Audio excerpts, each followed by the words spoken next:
నమస్తే. ఈ రాష్ట్రంలో ఒక బలహీనుడు ముందు బలవంతుడు అంటే డబ్బున్నవాడు, లేకపోతే రాజకీయంగా ఇన్ఫ్లుయెన్స్ ఉన్నవాళ్ళు, దందాలు చేసేవాళ్ళు ఒక బలహీనుడిని ఏదైనా చేసి వాడి దగ్గర ఉన్న ఏదైనా గుంజుకోవడానికి ప్రయత్నం చేస్తాడు. సో గత 10 ఏళ్ళుగా అదే జరుగుతున్నది. సో నేను ఉప్పల్ టౌన్ అంటే ఈ ప్రాంతంలో ఉన్నాను. మనం ఉప్పల్ నుంచి నాచారం, హబ్సిగూడ నుంచి నాచారం వెళ్ళే దారిలో మల్లాపూర్ వస్తుంది. మల్లాపూర్లో ఇది గోకుల్ నగర్. ఈ గోకుల్ నగర్లో నా ముందు కనిపిస్తున్న ఈ పెద్ద మనిషి పేరు అంజయ్య. వీళ్ళది ఒడ్డెర సామాజిక వర్గం. ఇప్పుడు ఈ కనిపిస్తున్న ఈయన వెనకాల ఉన్న భూమి అటు చూయించు. ఈ వెనకాల ఉన్న భూమి ఇదంతా కూడా దాదాపు 6045 గజాలకు చెందిన భూమి ఇదంతా కూడా. సో ఈ భూమి ఈయనదే. ఈ పెద్ద మనిషి 1992లో కొనుగోలు చేసిండు. దీన్ని లేఅవుట్ చేస్తే 1968 లింక్ డాక్యుమెంట్ ప్రకారంగా ఈయన పేరు మీద రిజిస్ట్రేషన్ కూడా జరిగింది. సేల్ డీడ్ అనమాట. ఇది నా ముందు కనిపిస్తున్నది, ఇది సేల్ డీడ్. సో చాలా క్లియర్గా సేల్ డీడ్ ఉన్నది. సో ఇక్కడ మనం క్లియర్గా చూడొచ్చు. Survey number 9897 part of 98 by P 6045 square yards or 5053 square meters situated at Mallapur village, Hayatnagar Mandal, Rangareddy district, having purchased the by virtue of registered partition deed document 4208 by 1968 dated 26/9/1968 at SRO Hyderabad East Rangareddy district to has the said schedule property అని ఇందులో చాలా క్లియర్గా ఇది ఉన్నది. So వీళ్ళు గతంలో తీసుకో బాబు, వీళ్ళు 1992లో ఈ సేల్ డీడ్ చేయడం జరిగింది. అయితే పాపం ఈయన ఆరోగ్యం బాగాలేదు, ఆరోగ్యం బాగాలేదు, ఏజ్ పెరిగిపోతున్నది, వీళ్ళ పిల్లలు ఉన్నారు, వాళ్ళు కూడా పెద్దగా యాక్టివ్గా లేరు. సో ఈ భూమి మీద చాలామంది కన్నుబడి ఏం చేసారు, ఇక టోటల్ ఈ 6055 గజాలకి ఫెన్సింగ్ వేసారు. చాలా కాస్ట్లీ ల్యాండ్ అనమాట ఇది. ఒక్కడైనా ఏముంది ఈయనకి ఇచ్చేది, ఎవడు లేడు వెనక ముందు. సో ఈయన ఏదో ఒకటి చేసేసి ఈ భూమిని లాక్కోవాలి, ఆ పెద్ద మనిషి చెప్తున్నాడు. అయితే దీనికి సంబంధించి ఆయన పోలీస్ స్టేషన్ పోయిండట. పోలీస్ స్టేషన్ పోయి కంప్లైంట్ ఇస్తే పోలీసులు ఎవరెవరైతే ఈ ఫెన్సింగ్ వేసిరో వాళ్ళని పిలిపించారట. అంటే గతంలో కూడా ఒకసారి ఇట్లా చేసిరట. చేస్తే మా దగ్గర ఏం డాక్యుమెంట్ అయితే లేదు, మా తాతలది ఇంకోటి అనేది చెప్తున్నారట. అంటే మరి వాళ్ళ దగ్గర డాక్యుమెంట్ ఉంటే వాళ్ళు చూపించాలి కదా. సరే ఈయన చెప్పేదే తప్పు అనుకుందాం, చలో మీ దగ్గర డాక్యుమెంట్ ఉంటే మీ దగ్గర డాక్యుమెంట్ ముందు పెట్టి ఇది నీదెక్కడ, ఇది మాది అని మీరు ప్రూవ్ చేసుకోవాలా. సో ఆనాడు డాక్యుమెంట్స్ తేలేదట. మరి పోలీసులు మీ దగ్గరికి కంప్లైంట్ ఇచ్చినప్పుడు ఎఫ్ఐఆర్ ఫైల్ చేయాలి కదా. మరి పోలీసులు ఏ police station? Nacharam police station. Nacharam police station పోలీసులు మరి ఎఫ్ఐఆర్ ఎందుకు ఫైల్ చేయలే? ట్రెస్పాస్ కేసు కింద ఫైల్ చేయాలి కదా. ట్రెస్పాస్ అనేది క్రిమినల్ కదా, సివిల్ నేచర్ ఏం కాదు కదా. సో ఆయన సరే అని చెప్పి ఆయన వచ్చేసిన తర్వాత మళ్ళీ ఇది ఎన్ని నెలలు అయింది వేసి? 3 నెలలు అవుతుంది. 3 నెలల కింద మళ్ళీ ఇగో ఈ ఫెన్సింగ్ వేసారు. ఈ ఫెన్సింగ్ వేసి నువ్వు ఇళ్ళ నుంచి వెళ్ళిపోవాలి, 6045 గజాలు నీది కాదు, ఇది మాది అని బెదిరిస్తున్నారట. ఎవరు వేస్తున్నారంటే రాజ్ కుమార్ అనే ఒక ఆయన పేరు చెప్తా ఉన్నారు. మేము ఇన్నే నిలబడ్డాం, దాదాపు ఒక 10 మంది అటు ఇటు బండ్ల మీద తిరుగుతూ ఉన్నారు. అంటే ఇప్పుడు ఈయన భూమి వదులుకోవాలన్నమాట. ఎంత ఘోరం చూడండి, ఎంత దారుణం చూడండి. ఇప్పుడు ఇక్కడ చాలా భూమి ఇంకా కబ్జాకు గురైందని చెప్తున్నారు. చాలా ప్రైమ్ ల్యాండ్ ఇది మెయిన్ రోడ్కి చాలా దగ్గరగా ఉన్న ల్యాండ్ ఇది. మరి ఇప్పుడు ఈయన భూమి నాకు దక్కాలి కదా. 6000 గజాలు ఆయన పిల్లలకి ఇవ్వాల్సిన అవసరం ఉంది కదా. సో లోకల్ పోలీస్ స్టేషన్లో ఉన్న పోలీసులు ఈయన గతంలో ఇచ్చిన కంప్లైంట్ని బేస్ చేసుకొని ఇమీడియట్గా ఎఫ్ఐఆర్ ఫైల్ చేయాలి. లోకల్ ఎమ్మెల్యే రెస్పాండ్ అవ్వాలి. ఎవరెవరైతే వాళ్ళు కూడా ఆయా పార్టీలో తిరుగుతున్న వాళ్ళేట, ఆ పార్టీ వాళ్ళు కూడా గట్టిగా ఈ లోకల్గా ఉన్న లీడర్లు వాళ్ళని గట్టిగా మందరించాల్సిన అవసరం ఉంది. తక్షణమే వీళ్ళ ఫెన్సింగ్ తీసేయాలి. లేదు మీది మా భూమి అని అనుకుంటే మీరు ప్రూవ్ చేయండి. మీరే ఆయన మీద వెళ్ళి పోలీస్ స్టేషన్లో కేసు పెట్టండి. మా డాక్యుమెంట్స్ ఇవి అనవసరంగా మా భూమిలోకి వచ్చి గొడవ చేస్తున్నాడని మీరే కేసు పెట్టండి వెళ్ళి. మీ దగ్గర డాక్యుమెంట్స్ ఉంటే మీదే అవుతుంది కదా. ఒకసారి ఆ పెద్ద మనిషితో మాట్లాడదాం. అంజయ్య ఆయన పేరు. ఏం పెద్ద మనిషి సార్? నమస్కారం. ఏంది భూమి నీదేనా? నాదే సార్, నాదే.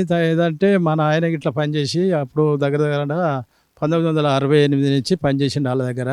తర్వాత మాకు డబ్బులు ఇచ్చేది ఉంటే ఆ డబ్బుల కిందకి రిజిస్ట్రేషన్ అయ్యింది. నేను కూడా అప్పుడు ఏజీ ఉండే, ఇప్పుడు కూడా ఏజీ, నాకు ఆరోగ్యం బాగుంటలేదు, షుగరు చాలా ఎక్కువ ఉంది. అదే ఇంట్లోకి వెళ్తలే నేను బయటికి. అయితే మా కొడుకు గిట్లుండు కదా చెప్పుదామని వచ్చినా సార్. ఎందుకు ఏడుస్తున్నావు? ఏమైంది? మోసం, అంత మోసం. మోసం. వీడికి వస్తానట, చంపుతారటాడు, కొడతారట, ఇక రావద్దు అని చెప్పేసి వార్నింగ్ ఇస్తారు. అది చాలా కష్టాలు చేస్తున్నా. తిరుగుతూనే ఉన్నావా? తిరుగుతూనే ఉన్నా ఇప్పటికి కూడా వాళ్ళ దగ్గర వీళ్ళ దగ్గరికి అందరి దగ్గరికి తిరిగితే నీది అంటే అయిపోతుంది, చేస్తాము. ఆర్డీఓ దగ్గర కూడా పోయినాం మేము. ఆర్డీఓ ఒకటి లెటర్ ఇయ్యారు సార్, ఇట్లా చేస్తారు, నన్ను చాలా ఇబ్బంది పెడతారు అని అంటే ఆయన 2 రోజులు 3 రోజులు అని అంటాడు. అంతే. 92లో మీ పేరు మీద రిజిస్ట్రేషన్ అయింది. 92లో నా పేరు మీద. మీరు పోయి పోలీస్ స్టేషన్, ఏ పోలీస్ స్టేషన్లో కేసు పెట్టిరు మీరు? ఈ నాచారం పోలీస్ స్టేషన్లో. ఎప్పుడు పెట్టిరు? అది దగ్గర 2 సంవత్సరాలు అవుతుంది సార్. పెడితే ఆయన ఏమన్నాడంటే నేను డాక్యుమెంట్ పెట్టి ఆయన దగ్గర పెట్టేసేసి అప్లికేషన్ ఇస్తే ఎస్ఐ గారు ఏమన్నాడంటే వాళ్ళకు ఫోన్ చేసేసి ఎమ్మడే ఫోన్ చేస్తే వాళ్ళు రమ్మంటే రాలేదు, మేము రాము సార్, మా తాత తండ్రిది, మేము రాము, అతను ఎట్లా వస్తాడో చూస్తా సైడ్కు అని ఫోన్లో కూడా వినిపించిండు. అయితే వాళ్ళ దగ్గర డాక్యుమెంట్ లేవు, ఏమైనా తీసుకురామన్నా కానీ తీసుకొస్తలేరు. ఏమంటారు, ఏమన్నా డాక్యుమెంట్ ఉందా అంటే? డాక్యుమెంట్ ఉన్నదని అంటే మాది, మా తాతది ముత్తాతది ఉన్నాయి, నీకు చూపెట్టాలనా అని చెప్పి బెదిరిస్తారు. ఒక్కడు వచ్చి మాట్లాడేది లేదు, వస్తే 10-20 మంది వస్తారు. అట్లా ఒక్కనివి కూడా రాలే వీడికి. నేను ఒక్కని రావాలంటే ఇదే 10-20 మంది కొట్లాట ఎందుకు, మళ్ళా ఇక ఏదో మాట్లాడదాం అని చెప్పేసి ఇంకా నేను వెయిటింగ్లో ఉన్నా. వాళ్ళు రారు, ఒక్కడు చూసిపోయి మళ్ళీ వస్తారు 10 మంది 10-20 మంది 10 మందికి వస్తారు మీదకి వచ్చేసి కొట్టొస్తారు. బెదిరిస్తున్నారా మిమ్మల్ని? చాలా బెదిరిస్తారు సార్.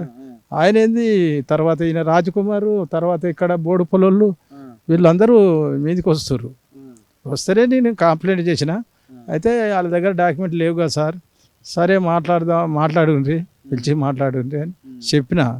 అయితే ఆయన ఫోన్ చేసినా వస్తలేరు. పోలీసులు పిలిపించినా రాలే. ఇప్పుడు మరి పోలీసులు పిలిపించినప్పుడు వాళ్ళు ఏమన్నా అన్నారా, ఇది మరి మేము వెళ్ళిపోతామనో లేకపోతే ఉంటామనో? మాది ఉన్నది మొదట్లో, మా తాత 60 ఏళ్ళ అమ్మేసుకున్నా కానీ మనమలం అవుతాము, మాకు అథారిటీ ఉంటుంది అన్నట్టు మాట్లాడుతుండే. ఆ డాక్యుమెంట్ నెంబర్లు కూడా మనకు అన్నీ అమ్మినవి ఉన్న లింక్ ఉన్నది. ఆ లింక్ తీసుకురామన్నా కానీ తీసుకురాలే, ఏది లేదు. ఇక దేని మీదకే రావాలంటే ఒక్కరిని మావని తీసుకొని వచ్చి చూసుకొని పోతాను. నువ్వు జేసీబీ పెట్టి భూమి నీదనుకున్నప్పుడు ఈ జేసీబీ పెట్టి నువ్వే తీసేయచ్చుగా. తీసిన సార్, అదంతా చెట్లుండి అన్నీ తీసేసి సాఫ్ చేసిన. మొత్తం అట్లా ఉండే చెట్లు, వేప చెట్లు లెక్క మొత్తం సాఫ్ చేసి లేబల్ చేసేసినాక అప్పుడు వచ్చేసారు. అంతకుముందు అసలు ఇక్కడికి రాలే కనీసం 15 రోజులు. ఇప్పుడు నువ్వే ఉన్నావా పొజిషన్లో? అప్పటి నుంచి ఇప్పటిదాకా ఇట్నే ఉన్నది సార్. నాకు అంటే నేను కొద్దిగా ఆర్థిక ఇబ్బంది ఉన్నట్లా, నేను కాంపౌండ్ వాళ్ళు కట్టలేదు, రూమ్ వేసుకుంటే అయిపోతుండే. నాకు ఆర్థిక స్తోమత తక్కువ ఉంది, ఓ పని మారితే లాస్ అయినా అట్లా. ఆ విధంగా ఉండని ఎటు పోతుంది, నాది నాకు ఉంటుంది కదా, డాక్యుమెంట్లు అయితే ఉన్నాయి కదా, చూపెట్టుకోవచ్చు అని చెప్పేసి నేను కూడా ఇక ఉత్తర ఖాళీగా ఆడికి పోయిరాపో, ఈడికి రాపో, ఎంఆర్ఓ ఆఫీస్కు, తర్వాత ఐతనగర్ నుంచి అది కనపడతాడు, అవి తీసుకురా అంటే అన్నీ తీసుకొచ్చి చూపెట్టినా. ఏది తీసుకొచ్చినా నన్ను పట్టించుకుంటారు లేదు సార్. ఇప్పుడు నేను ఎల్ఆర్ఎస్ కూడా అప్లై చేసిండు ఒకసారి ఈ బాబాది. సో ఈయన ఎల్ఆర్ఎస్ కూడా అప్లై చేసిండు, అన్ఆథరైజ్డ్ అంటే లేఅవుట్స్.